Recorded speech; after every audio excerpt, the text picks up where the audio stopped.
Bonsoir à toutes et à tous, bienvenue sur LMTV Sarthe pour Au Quotidien. Nous sommes de retour en direct et en plateau. Et ce soir à la présentation, Laure Girard. Bonsoir Laure. Bonsoir Colin et Ansel. Et oui, on est ravis de vous retrouver en direct. L'invité de notre journal ce soir. Alexandre Pin est directeur de la salle Antares au Mans. Il nous parle de ses ambitions pour ce lieu mythique pour les Sartois. Et puis dans la suite, un autre Alexandre Alain sera sur notre plateau, lui qui est le premier homme greffé bipulmonaire à achever le marathon des sables. Un sacré exploit et une sacrée histoire que je vous propose de découvrir dans la suite. Mais avant ça, place à l'actu du jour.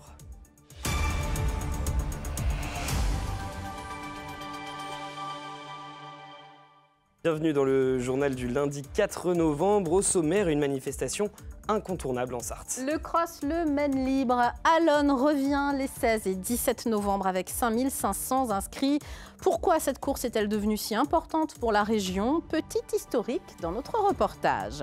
Ce lundi, nous ferons aussi le point sur les résultats sportifs du week-end, bien évidemment. Et puis, direction Rouet-en-Champagne, où se tenait un salon avicole national avec des bêtes à concours, à plumes et à poil, comme vous le voyez. Mais on ouvre ce journal avec le cross Le Maine libre, avec 14 courses au programme. C'est l'une des plus grandes manifestations sportives du département, mais aussi l'une des plus anciennes. Et cette année, Colin, encore une fois, le cross Maine libre, Allonne va battre des records. 5500 inscrits pour les 10 km du samedi 16 novembre. Et un plateau très relevé pour les courses des As femmes et hommes du dimanche 17 novembre, avec quelques-uns des meilleurs athlètes de la discipline. La manifestation fête cette année ses 60 ans. Alors, qu'est-ce qui explique une telle longévité? Le reportage d'Anthony Piton. Au fil des ans, il est devenu un incontournable. Le cross Allonne Le Maine libre fête cette année ses 60 ans. D'abord simple cross régional, la course rassemble aujourd'hui les meilleurs athlètes français et internationaux. Il faut savoir qu'on a notamment accueilli des athlètes éthiopiens ces dernières années qui sont devenus champions olympiques depuis et qui n'ont qu'une hâte, c'est de revenir à Allonne. La seule fois où ils ont couru en France, c'était à Allonne. Donc en Éthiopie, au Kenya, ils font des sélections à la fois pour participer au championnat du monde mais également pour participer au cross Allonne. D'ailleurs, pour cette 60e édition, plusieurs champions du monde et des finalistes olympiques participeront aux courses élites, que ce soit chez les hommes ou chez les femmes. Mais comment expliquer une telle longévité pour ce cross, l'un des plus vieux de France à ce niveau? Les relations qu'on a pu développer pendant de très nombreuses années avec les athlètes qui ont fait la promotion, qui sont devenus des ambassadeurs du cross et qui chaque année ramènent des nouveaux athlètes. Je crois que c'est un savant dosage effectivement de ce qu'on a pu mettre en place depuis de très nombreuses années. Mais cette permanence tient aussi beaucoup de la volonté du journal Le Maine libre et de la ville d'Allonne. C'est noué quand même des relations assez de fidélité entre les organisateurs, entre le journal, entre la ville d'Allonne et les deux recherchant une fête du sport. Et c'est ce que nous, on aime bien aussi au Maine libre. On est aussi un journal populaire. Donc c'est ce qui fait aussi que ce partenariat, en tous les cas ces liens, se sont raffermis au fur et à mesure des éditions. 10 000 spectateurs et plus de 10 000 participants sont attendus sur les différentes courses de cette édition anniversaire. Rendez-vous pour l'arrivée sur la plaine de Chaouet. On reste dans le domaine de l'événementiel avec notre invité, le directeur de la salle Antares, Alexandre Pin, est sur notre plateau. Oui, le sport, la culture à Antares, ça fait presque 30 ans que ça dure. Hein, Alexandre Pin. Bonsoir. Merci pour l'invitation, en effet. Oui, alors je le signale, vous avez pris la direction quand même de la salle d'Antares en juin dernier.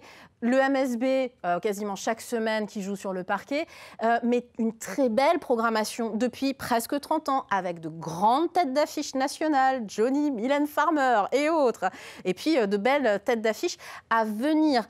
Vos ambitions pour cette salle, quelles sont-elles très concrètement, Alexandre Pin? Alors, moi, j'ai la chance de gérer une salle, vous l'avez dit, qui a bientôt 30 ans, 30 ans l'année prochaine, qui est une salle qui est extrêmement connu du public sartois, du public manceau.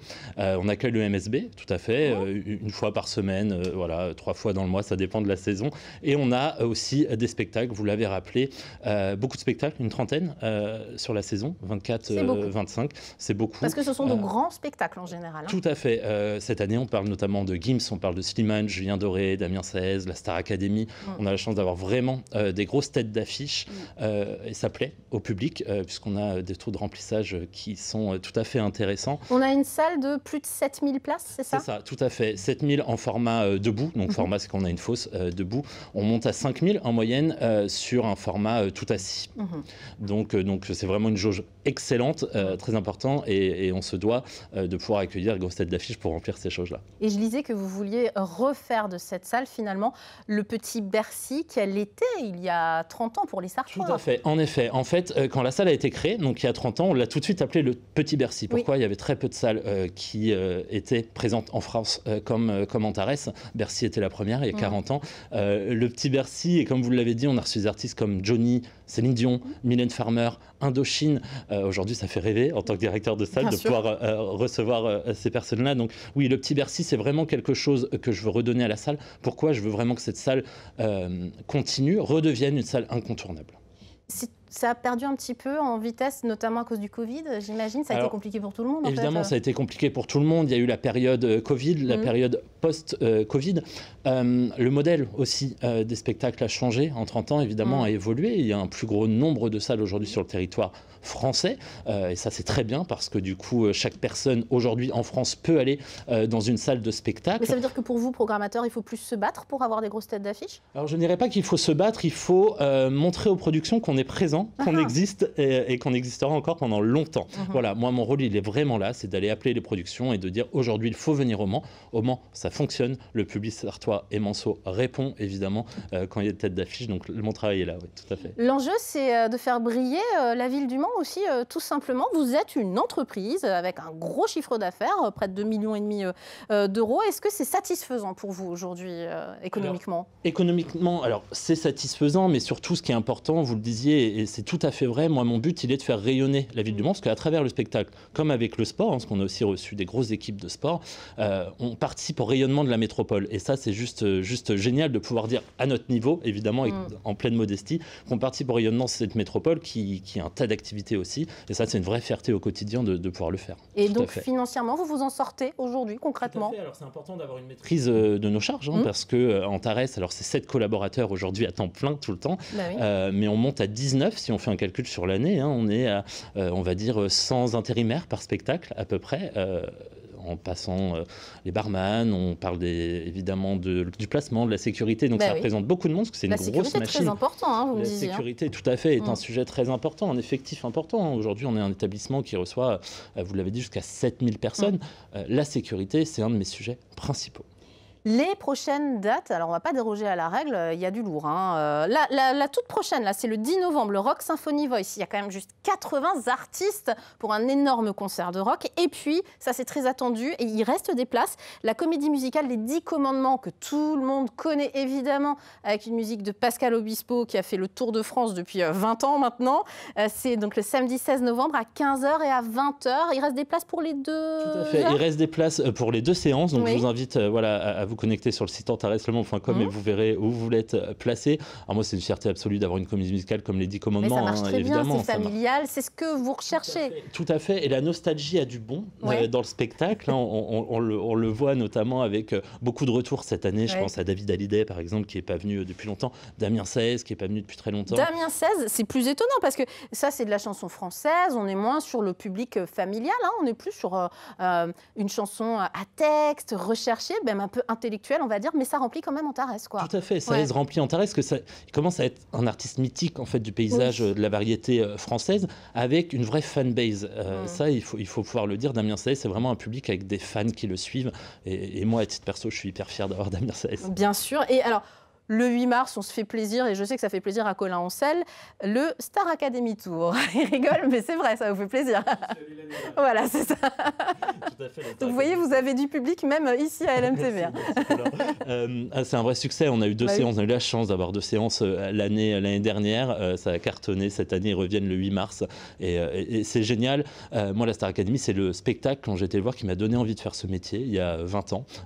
Et aujourd'hui, j'ai la chance de pouvoir les accueillir en tant que directeur de salle. Ça, c'est juste génial. Grand public, rassembleur, fédérateur positif. Et ça marche. Longue vie à Antares, qui fêtera ses 30 ans l'année prochaine, évidemment. On sera là pour couvrir cet événement. Je suis sûre qu'il y aura plein de choses à faire.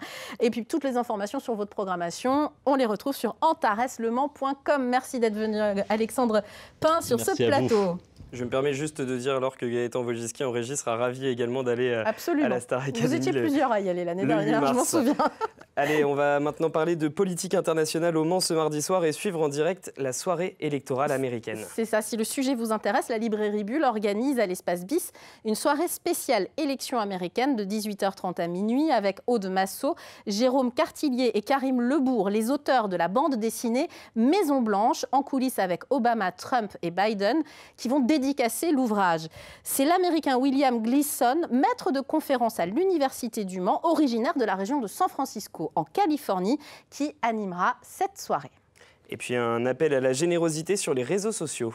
L'initiative est bien nommée, elle s'appelle En Lien au pluriel. Les épiceries solidaires sartoises vous invitent à donner vos surplus de récolte de fruits ou de légumes. 7 points de collecte des épiceries solidaires vous attendent à Coulennes, Ballon-Saint-Marc ou encore à Montfort-le-Génois. Pour les connaître, eh bien rendez-vous, vous le voyez sur la page Facebook qui s'appelle En Lien avec un E majuscule et un L majuscule et un S à la fin puisque c'est au pluriel. À votre bon cœur, messieurs, dames. Direction le Nord-Sarthe, où les poules ont cacté et chanté un peu plus fort que d'habitude ce week-end. À Rouet-en-Champagne, le gymnase municipal a accueilli l'exposition nationale d'aviculture organisée chaque année par l'Entente avicole sartoise. Plus que de simples animaux de basse-cour, une véritable passion pour les éleveurs présents. Le reportage sur place. Des pigeons comme ceux-là, vous n'en verrez pas dans les rues de nos villes et nos villages. Le mondain pèse un peu plus d'1 kilo et sa qualité est avant tout esthétique. Joël se passionne pour le volatile depuis toujours. J'étais tout jeune, je piquais des pigeons dans les clochers pour les élever. Puis après, on a rencontré d'autres éleveurs qui faisaient des races et puis on s'est pris au fur et à mesure. Donc ça fait 54 ans que je fais du mondain. L'Entente avicole sartoise organise chaque année cette exposition qui rassemble 400 animaux. Une vingtaine de prix ont été décernés ce week-end avec des critères différents en fonction de l'espèce. C'est des juges qui ont été à l'école de juges, ils font 3 ans d'école de juges. Et puis il y en a même, on avait une juge, là, voilà, il était internationale celle-là. Poule Le Mans ou coq de la Flèche, des espèces locales sont aussi présentes, y compris du côté des lapins. Le Rex a été créé en Sarthe au début du XXe siècle par l'abbé Gillet, curé de Coulanger. Mais aujourd'hui, Claudine fait l'acquisition d'un spécimen fauve de Bourgogne, un champion régional celui-là. Pourquoi vous l'avez acquis celui-là alors? Pour reproduire. Pour reproduire? Ouais, parce que j'ai acheté une lapine à monsieur. Et pour changer le sang? Le sang. On a pris un mâle à un collègue, comme voilà. Ça on est sûr qu'au niveau des reproducteurs, voilà, c'est meilleur. Qu'il n'y a pas de consanguinité. Des animaux de basse-cour donc, mais qui avant tout redoublent d'élégance. Le maire de la commune en reste bouche bée. Il y a tellement d'espèces, il y a tellement d'attention de la part des éleveurs.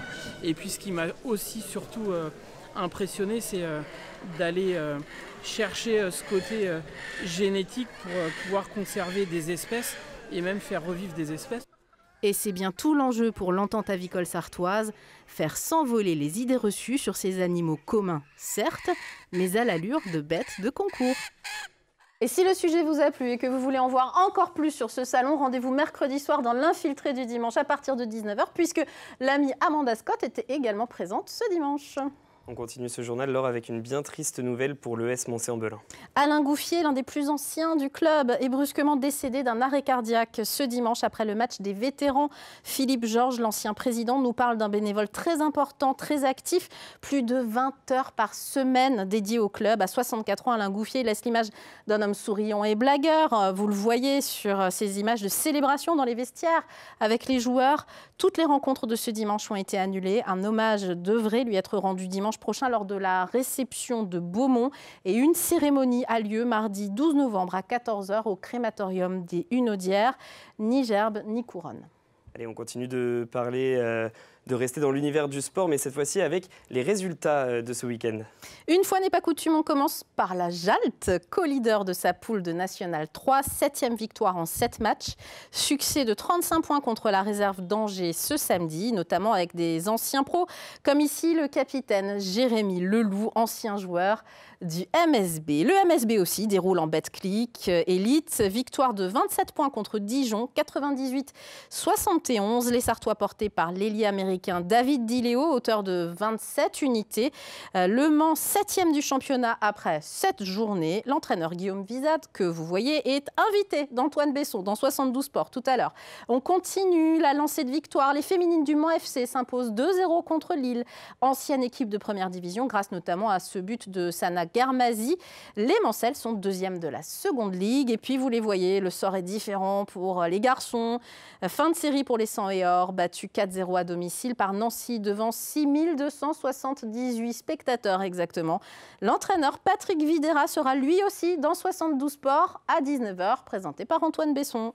Un beau programme pour 72 Sports, mais le beau programme, il arrive maintenant dans quelques minutes où nous serons avec Alexandre Alain, finisher du Marathon des Sables, alors qu'il est double greffé des poumons, une première dans l'histoire de cette course. On en parle avec lui dans un instant. A tout de suite.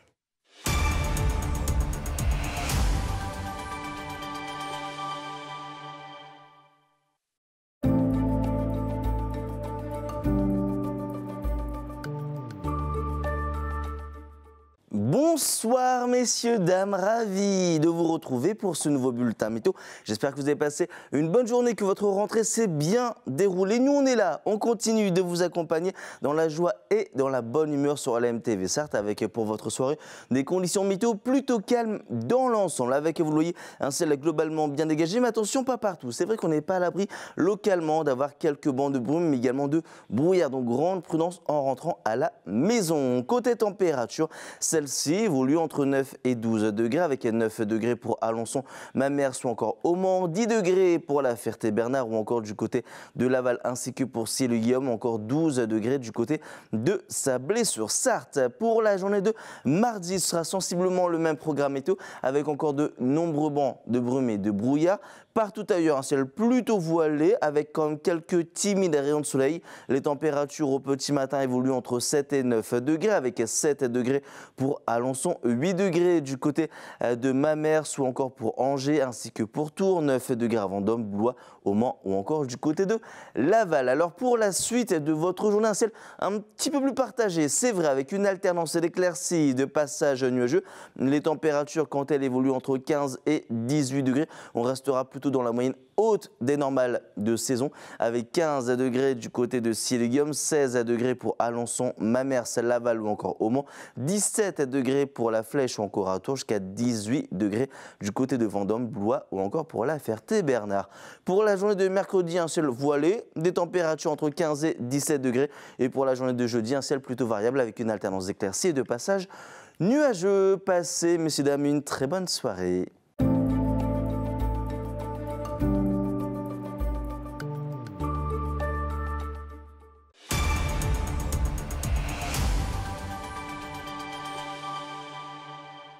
De retour sur LMTV Sarthe pour la suite d'Au Quotidien, et avant de rejoindre notre invité, on va faire un point sur la qualité de l'air dans notre département. Ce lundi 4 novembre, l'air était moyen et même dégradé par endroits. Et bien c'est pire ce mardi, avec un indice dégradé et partiellement mauvais même sur l'ouest du département. Un indice dû aux particules fines émises notamment par le chauffage au feu de bois et aux faibles bourrasques de vent qui ne permettent pas donc la dispersion des polluants. Si vous êtes un adepte de la course, il vaut peut-être mieux reporter sa séance. Notre invité, lui, est un sacré adepte de course et de défis extrêmes. Bonsoir Alexandre Alain. Bonsoir. Pour notre public qui ne vous connaît peut-être pas forcément, donc vous êtes atteint de la mucoviscidose, vous avez été greffé bipulmonaire en 2017. Depuis 5 ans, vous enchaînez des défis tous les ans, à chaque fois en visant toujours plus. Et en octobre, vous avez participé au Marathon des Sables, 105 km, 3 étapes. Vous êtes le premier greffé bipulmonaire à terminer cette course. Un sacré exploit qui vous émeut. Écoutez. Il y a 7 ans, j'étais en fauteuil roulant, sous oxygène. Je ne pouvais pas faire un pas tout seul. Aujourd'hui, je vais boucler le Marathon des Sables, 120 km dans le désert du Sahara, en semi-autonomie. Donc ne perdez jamais espoir. Il n'y a pas de cause perdue et vivez à fond. Parce que qu'est-ce qu'elle est bonne cette putain de vie. Alors pourquoi est-ce que vous avez décidé de participer à cette course, le Marathon des Sables ?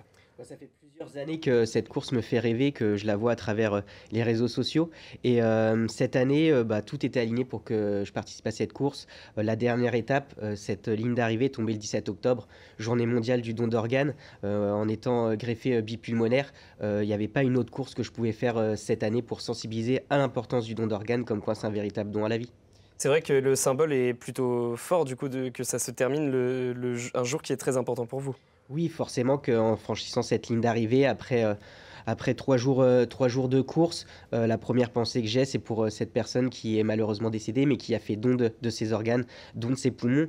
Elle vit en moi et donc des projets, j'en ai à revendre pour 2 et j'espère bien qu'elle a autant profité que moi du désert marocain.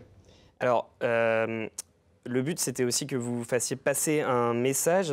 Vous aviez un nœud vert qui représente le don d'organes. Vous étiez aussi porte-étendard de l'association Grégory Le Marchal. Et le message passe. Et écoutez, c'est l'interview que nous vous proposions tout à l'heure. Là, toi, t'accrochais pas à faire du sport. Aller dans une course d'ultra running, dans des conditions où on t'a enlevé les toilettes, on te demande de manger tout seul, de porter ton alimentation, donc on pousse les curseurs au maximum, et toi tu arrives encore à se dire je vais le faire, c'est possible. Et ben, c'est un message qui est tellement porteur d'espoir. Ouais, c'est l'organisateur de cet événement qui vous le dit, un message porteur d'espoir. Et concrètement, c'était un peu la course la plus dure de votre vie, c'est vous qui le dites, pourquoi ? Mais parce qu'on est dans un environnement qui est plus qu'exigeant. On est dans le désert du Sahara. On a eu de la pluie. Ça faisait 15 ans qu'il n'avait pas plu dans cette région. De la tempête, du vent, des fortes chaleurs. Courir dans des dunes, c'est un environnement qui est difficile. Et il faut porter un sac de 8 à 10 kilos parce qu'on est en autosuffisance alimentaire. Donc ça représente plus de 20% de mon poids. Donc forcément que à tracter, ça devient lourd sur plusieurs jours. Et puis surtout, en quoi est-ce que ça consistait ? C'est-à-dire quel était le rythme de la journée ? Parce qu'en plus, vous deviez dormir sur place. En fait, on arrivait le dimanche soir au bivouac. Le lundi, on avait une première étape d'un peu plus de 25 km. Le lendemain, on renchaînait avec la longue étape qui était de 57 km. Le troisième jour, c'était enfin une journée de repos. Et enfin, la troisième étape qui était d'un peu plus d'encore 25 km. Donc, dormir dans un bivouac, c'est faire son feu, c'est faire son alimentation, c'est vivre dans des conditions un peu extrêmes. On mange mal, on dort mal. Donc forcément, l'organisme, il est un peu éprouvé au bout de 4 jours de course. Et puis, vous en avez parlé très brièvement, il y a eu de la pluie au Sahara. Alors racontez-nous, c'est assez rare pour être souligné quand même. Ah oui, l'organisation nous l'a souligné que ça faisait 15 ans qu'il n'avait pas plu dans cette région du Sahara. Le parcours a même dû être modifié parce qu'il a tellement plu qu'il y a des lacs qui se sont créés.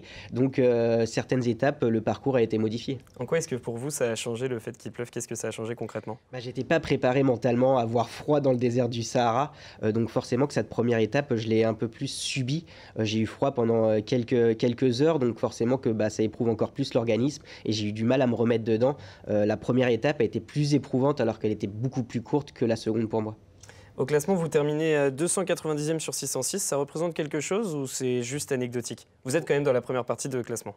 Pour moi, c'est anecdotique. L'objectif, c'était vraiment de terminer cette course, de porter ce message d'espoir à toute personne atteinte d'un handicap ou d'une maladie ou d'un obstacle qu'on peut rencontrer dans la vie, de montrer qu'il faut toujours garder cette lueur d'espoir qu'on peut avoir et ça permet de faire de grandes choses.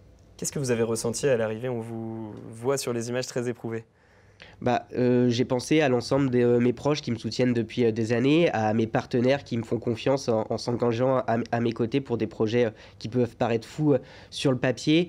Penser à mon donneur, à sa famille, parce que je peux juste leur dire merci d'être en vie aujourd'hui.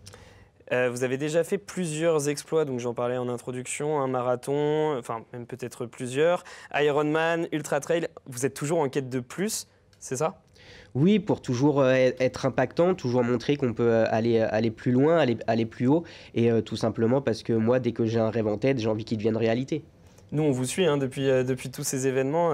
Est-ce que vous sentez que vous progressez de plus en plus physiquement là-dedans ? Je ne sais pas si je progresse physiquement, mais en tout cas, je progresse dans ma façon de voir les choses. Je me prépare de mieux en mieux. Je suis de mieux en mieux encadré avec un coach, avec un kiné. Et c'est ce qui est important parce que je ne veux pas non plus me mettre en danger. Ces projets, oui, ils sont à haute intensité pour quelqu'un qui a été greffé des poumons, mais sans pour autant franchir cette ligne rouge qui est de me mettre en danger. Et puis en mai, vous avez porté la flamme olympique en Mayenne. Ça montre quand même que le sport représente quelque chose pour vous. Oui, le sport, c'est un formidable vecteur de communication. Je pense qu'il n'y a que le sport qui peut rassembler. On l'a vu à travers les Jeux Olympiques, à travers la flamme olympique. Et puis qui donne des émotions telles que celles que vous essayez aussi de procurer aux gens. C'est ça, c'est un formidable moment de partage. Ça permet de véhiculer de formidables valeurs, de dépassement de soi, de cohésion. Et donc, c'est pour ça que le sport, c'est une partie intégrante de ma vie. Et c'est un bonheur physique, mais aussi mental d'en faire au quotidien. Merci beaucoup d'être venu sur notre plateau, Alexandre Alain. Merci à vous. C'est la fin de ce journal. On se retrouve, nous, ce mardi en direct à 18h30. Dans un instant, c'est 72 Sports. Et donc, pour l'information, rendez-vous ce mardi en direct à 18h30 sur LMTV Sarthe. Bonne soirée. Salut.